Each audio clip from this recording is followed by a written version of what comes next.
Rebonjour, vous avez donc décidé de continuer les tutos pour en apprendre encore et encore pour voir à quel point Node-RED est performant. Félicitations à vous, merci de regarder cette vidéo. Aujourd'hui, nous allons donc voir maintenant, vu qu'on a déjà vu comment piloter OBS à distance, c'est très bien, comment créer un dashboard, c'est très cool. Comment est-ce qu'on pourrait faire pour fabriquer un bot Node-RED? Parce qu'on va pouvoir faire un bot Node-RED, et ce bot Node-RED il permettra soit d'avoir des commandes chat, c'est le cas par exemple de ce que j'ai sur ma chaîne, moi le bot qui est sur ma chaîne Twitch est totalement, fonctionne totalement sur Node-RED, mais on va également voir comment faire en sorte que le bot puisse piloter votre OBS. Et ça peut être super intéressant dans le cas du stream IRL, parce que c'est quand même finalement le fil conducteur. Ça par exemple c'est grâce à mon bot Twitch, que mon chat actuellement en cours de live est capable de piloter un gyrophare d'alerte. Et qui est capable d'afficher tous les trucs. En fait, tout ce qui est ici, c'est piloté avec, bien entendu, Node-RED. En quoi est-ce que dans le contexte d'un live IRL, avoir le contrôle d'OBS avec le chat pourrait être intéressant? Eh bien, on peut imaginer que vous donniez l'accès à certaines commandes à vos modérateurs. Et que si à un moment, ça commence à bugger, le modérateur peut faire *bug et automatiquement, ça switch sur la scène de bug. Ou si le son de votre micro n'est pas assez fort ou est trop fort, eh bien on pourrait imaginer que un modérateur fasse volume et une valeur de 0 à 100% pour élever le volume automatiquement. Donc c'est là que ça peut être vraiment très cool de faire votre propre bot, de faire le lien entre le bot et WebSocket pour donner le contrôle au chat. Évidemment, il faudra faire attention de donner ce contrôle que au modérateur et pas à n'importe qui pour éviter d'avoir des trolls, mais vous verrez que c'est très très simple de séparer les différentes commandes et les différentes personnes qui envoient ces commandes. Pour ça, vous allez donc avoir besoin de TMI. TMI.js est une librairie JavaScript qui permet de faire un bot Twitch. Ici, on est sur Node-RED. Il y a donc une personne qui a porté TMI.js, donc Node-RED tourne sur Node.js, pour que ça soit fonctionnel avec Node-RED et que vous n'ayez pas à faire beaucoup de programmation. Vous pouvez avoir le même système de drag and drop. Vous voyez qu'ici, pour récupérer le chat, j'ai un Node chat, tout simplement. Si vous ne vous rappelez plus comment est-ce qu'on installe une palette supplémentaire, le petit menu burger en haut à droite, Manage Palette, Install, tiret. Et alors, on va juste taper Twitch. Si on tape Twitch, voilà, Node-RED contrib Twitch chat. C'était mis à jour il y a un petit temps, mais c'est toujours totalement fonctionnel. Et on a toutes les fonctionnalités. Là, vous voyez que c'est à peu près le bot que j'ai ici. J'en ai pour faire certaines commandes, certaines pour les commandes admin. Par exemple, c'est les commandes qui ne sont que disponibles aux modérateurs et aux broadcasters. Les commandes payantes, parce qu'on peut également récupérer des points de chaîne. On peut aussi récupérer des events quand des personnes envoient des bits. Donc, une fois de plus, le fil conducteur, c'est un live IRL. Comment faire un live IRL automatisé. Mais si vous voulez creuser un peu plus loin, vous allez voir que vous pouvez faire un bot beaucoup plus complet avec ces différentes commandes. Ça, rien de plus simple. Mais donc, comment créer un bot Twitch, me demanderez-vous? Eh bien, la première étape, c'est, et je vous le recommande, c'est de créer un autre compte Twitch qui sera le compte Twitch spécifique de votre bot. Vous n'êtes pas obligé, vous pouvez faire en sorte de programmer votre bot avec votre propre compte Twitch. La raison pour laquelle je vous recommande de recréer un compte, c'est déjà, vous pouvez avoir un nom un petit peu plus fun pour votre bot, et ça évite de perturber les viewers. Parce que si des fois les gens vous voient en train de faire quelque chose et qu'ils vous voient parler dans le chat, ça peut faire un petit peu bizarre. Et c'est pour ça que je vous recommande d'avoir, par exemple, moi j'ai Iodim, c'est le nom de ma chaîne, et j'ai bot Iodim, qui est le bot de la chaîne pour que les gens comprennent bien que c'est un bot, mais vous n'êtes pas obligé.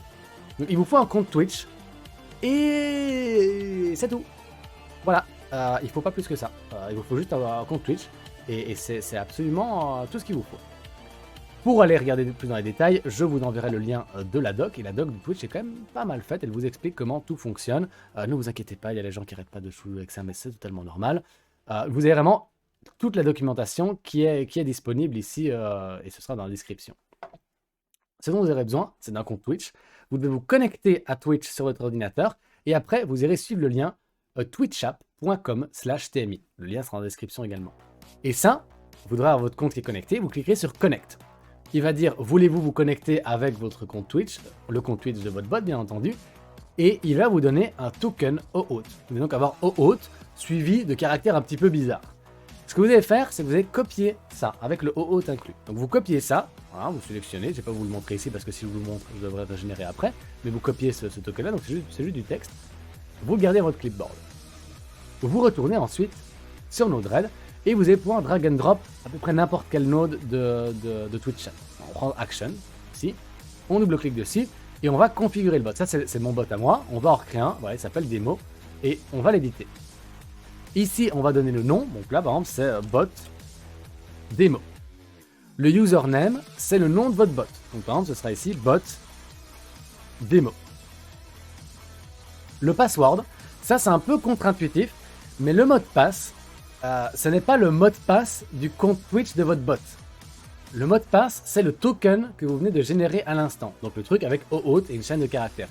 Donc là, vous collez OAuth et la chaîne de caractères qui va avec. Enfin, ce sera un grand texte, c'est normal. Dernière étape, c'est dire quel channel. En fait, quel channel, c'est quelle chaîne. Parce qu'en fait, le chat Twitch, c'est simplement un serveur IRC. Et donc, vous allez devoir dire dans quel channel IRC vous allez vouloir écouter et parler. Et donc là, si moi, c'est ma chaîne IODIM, bah, je vais dire mon bot va parler dans la chaîne IODIM. Et il faut que votre bot soit follow à cette chaîne pour pouvoir écouter le chat et parler dans le chat. Et vous avez totalement le droit de mettre plusieurs chaînes. Hein. Vous pouvez écouter plusieurs chaînes, il n'y a aucun souci, ça marche sans problème, vous les séparez par une virgule. Donc le nom, ça c'est pour le reconnaître facilement. Ça c'est le username du compte Twitch de votre bot. Là, c'est le token OAuth que vous avez récupéré dans twitchapp.com/tmi. Et après, la liste de la chaîne ou des chaînes dans laquelle vous voulez que le bot soit capable de parler. Vous pourrez update, down, et après, quand vous avez deploy, le bot va se connecter. Là, forcément, vu que j'ai mis des fausses informations, ça ne va pas aller. Mais si je mets mon bot à moi que j'ai déjà préprogrammé, paf, deploy, connecté. Et voilà. Et après, pareil, plutôt que de vous expliquer tout à partir de zéro et tous les exemples possibles qui sont totalement infinis, vous allez pouvoir voir un exemple ici. Là, c'est le mieux, c'est les commandes dans le chat, les commandes pour piloter mon décor. Parce qu'en fait, dans mon décor, on peut piloter les étagères, on peut afficher des messages là-dessus, on peut piloter la couleur de ça, on peut jouer avec on peut faire un Pong en une dimension avec le néon. Donc il y a plein de choses qu'on peut programmer. Là, je vais mettre les commandes basiques. Les commandes basiques, c'est par exemple OK et alerte. C'est le gyrophare que vous avez vu clignoter tout à l'heure. Comment est-ce que ça marche? Eh bien, quand on parle dans mon chat, je vais dire quoi? Je vais dire que mon bot écoute, donc c'est le bot IODIM, qui écoute sur le channel IODIM, parce qu'en fait, le bot peut se connecter à plusieurs channels, mais vous pouvez faire en sorte que votre bot, certaines fonctions n'écoutent que sur un channel, puis d'autres fonctions écoutent sur un autre. Donc même si votre bot est abonné, en gros, à 4-5 chaînes différentes, vous pouvez faire en sorte que cette node-là en particulier n'écoute que sur une seule chaîne. Et c'est le cas ici. Mon bot, il écoute que IODIM. Vous pouvez, si vous le voulez, mettre une liste de username. Là, c'est très pratique. Comme ça, vous pouvez dire il y a seule telle personne qui est capable de parler. Vous pouvez savoir si ce sont des actions. Les actions, c'est quand le bot parle avec son message qui a la même couleur que son username. Donc, ça met les messages en avant. Donc, ça, c'est ce qu'on appelle une action dans le cas des messages de Twitch. Ça, c'est dans le chat. Et ça, c'est un whisper parce qu'il est également capable de recevoir des messages des DM. Et il peut lire les messages privés. Et après, là, vous pouvez juste dire je ne vais écouter que les messages de n'importe quel viewer lambda, je n'écoute que les messages des modérateurs, je n'écoute que les messages des subs et que le message du broadcaster de moi. Ça permet de faire un pré-tri. Plutôt que de devoir récupérer tous les messages et après de faire le tri, si c'est des commandes administrateurs, vous dites je ne veux pas que les régulars ni les subs puissent parler, c'est juste les modérateurs et le broadcaster. Et si même vous ne voulez pas que le modérateur le fasse, vous décochez ça et là il n'y a que vous qui pouvez taper la commande. Ici c'est des commandes générales que tout le monde peut taper, donc c'est normal que je coche tout. Et après, ici, vous pouvez aussi remettre un filtre sur que doit contenir le message. Ça, c'est assez pratique parce que souvent sur Twitch, les commandes commencent par point d'exclamation. Et donc, plutôt qu'une fois de plus devoir récupérer tous les messages du chat et après dire ok, si ça commence par point d'exclamation, je m'intéresse au message. Là, je peux dire si ça contient point d'exclamation, alors passe le message. Et là, vous pouvez qu'en fait, c'est pas juste est-ce qu'il contient ça? Vous pouvez mettre une expression régulière très complexe dedans. C'est pour ça que là, vous avez regex flag. Vous pouvez vraiment faire une regex là-dedans pour sélectionner certains types de messages précis pour être sûr que la node ne vous rende que ce qui vous intéresse.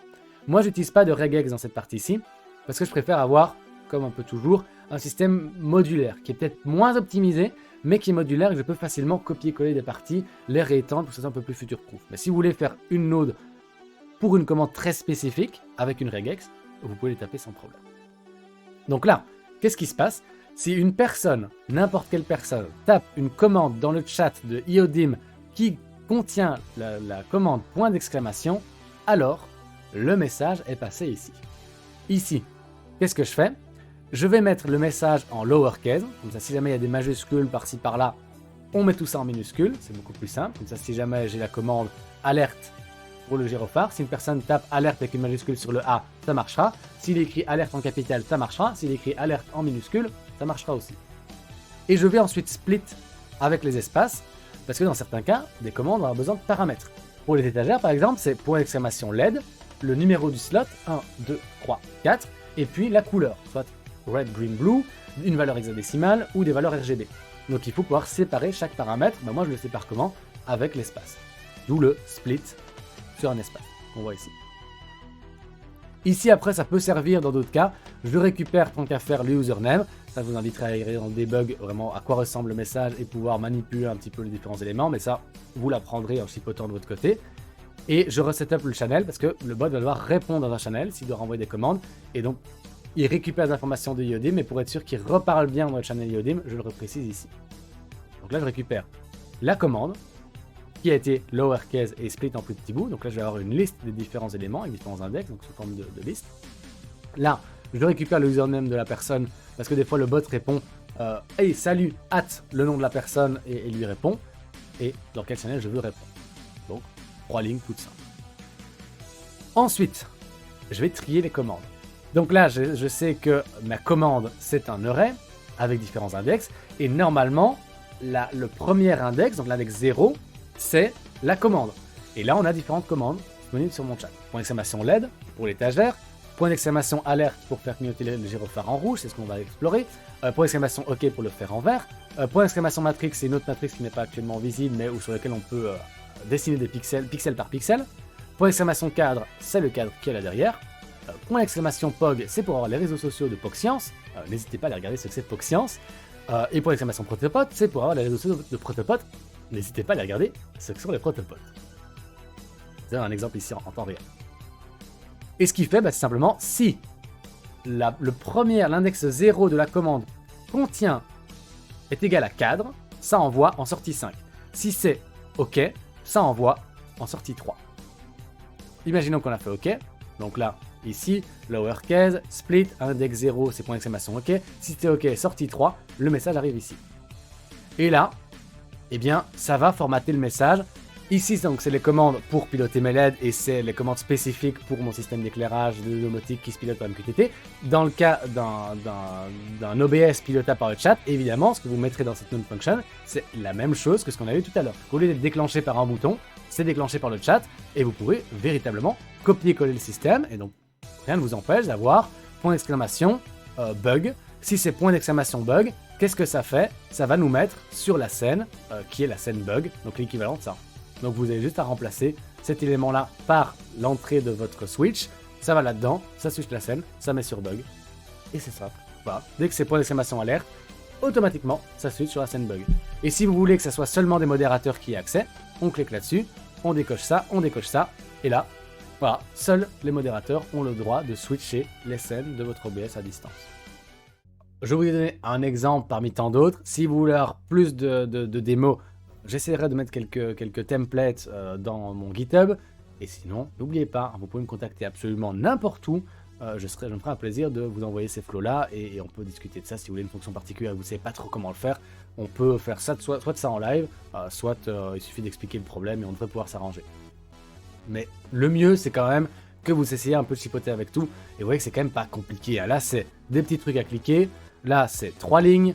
Là, c'est juste rajouter les paramètres. Ici, c'est quelques lignes aussi. En vrai, c'est très simple. Ça peut faire un peu peur. On voit des fils un peu partout. On voit des lignes de code. Mais en réalité, c'est vraiment très simple à prendre en main. Il faut juste chipoter.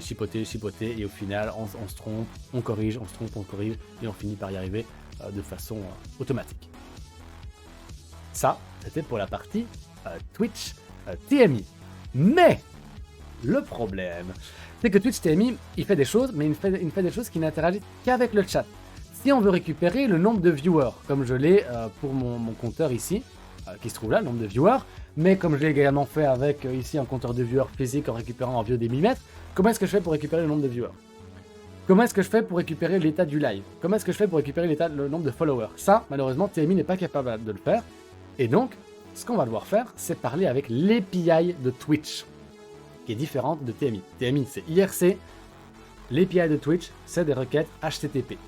Et figurez-vous que des requêtes HTTP... Tiens, ne me dites pas... Non, ne me dites pas que Node-RED est capable de faire des requests HTTP. Bien sûr que si, évidemment. Et donc, on va voir dans la prochaine vidéo comment parler facilement, rapidement et efficacement avec l'API de Twitch pour automatiser encore plus notre système.